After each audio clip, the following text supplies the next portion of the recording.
Hi, my name's Keddy. I'm a paid media manager at Explore Digital, and we're here to demystify marketing. In sort of the sense of like taking your mind out of your ideal customer in a sense, because I feel like a lot of the times, backwards planning is very helpful for me. In order to get to the end goal, what's the step before it? What's the step before that? The step before that, so on and so forth. But so often companies are focused on basically, how do we get that gold ticket perfect user? What do we expect them to do?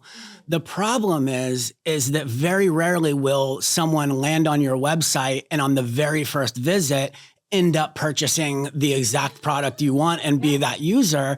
Yeah. And so in the process of backwards planning, you sort of have to take your mind out of who do I want, but also, you get to a point where, before the purchase is the checkout, before the checkout's the add to cart. But what's the person going to do if they're not ready to add to cart today? What else on the website are these people doing that indicates, hey, they're interested in the product, even if they don't have the money today? Those insights are the insights that marketers use for targeting. You don't need help marketing to the people who already want to buy your product today. You need help marketing and communicating with the people who need nurturing, the people who need to be convinced, who need to be walked down the funnel. Your ideal perfect customer doesn't need any help. So we don't really need to think about them as much if we're being blatantly honest. We want to think about the people who are on the fence. Yeah. What do the people who are on the fence do before making a solution?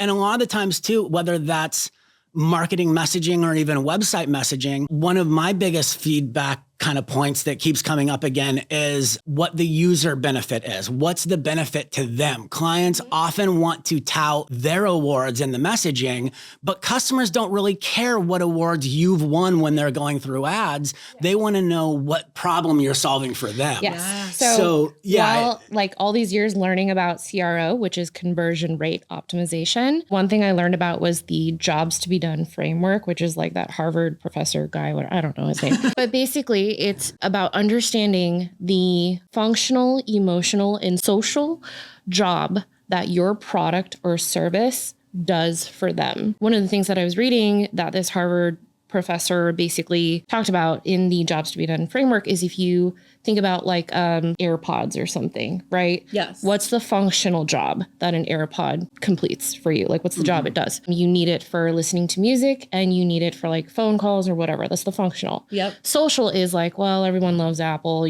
When you have Apple products, you're looked at a certain way or, whatever. And then the emotional job that it completes is like when you get to listen to music, the pleasure that you get from listening to music. So it's like completing all those different jobs. Yeah. And so that's why somebody would be interested in a service or product. Like they're choosing to hire your product or service to fulfill these jobs, essentially. Yep. And that's speaking to what you're saying, like, is it meeting those needs that somebody's looking for? The messaging, meeting those needs and countering those objections. Yes, exactly. And it very much admittedly is very specific to the marketing world and the marketing messaging part of it, because when I'm drafting ad messaging, like I said, I'm not really looking for the people who already sort of know exactly what brand they want. Those are the people who care about what awards you've won and things like that, because they're already super aware. So much of the advertising marketing strategy world kind of plays into what subconsciously people react to. By and large, the people that we want, as far as they're aware of their problem, but they're not aware of the solution, is sort of who I'm going after. Yes, and that's Google at times. That's the Google at times. Yeah, exactly. Those are the people that, we don't need to say we have 40 years in the industry, because that means nothing to someone who has a problem. They want to know that their specific problem is being addressed. Yes, absolutely. So I think we've talked a little bit about like the messaging and everything. So I think going back to the website component, is it usable? Does it look trustworthy? Would you buy from this company? Those are like those subtleties, but then also speaking to that user. What problem are we solving as a company? And then providing steps for those objections and actually talking to the consumer, essentially. I think the top 3 questions we look to ask from that billboard perspective are, where am I? What can I do here? And why should I do it, essentially? Thank you so much. I'm with Explore Digital, and thanks for demystifying marketing with us.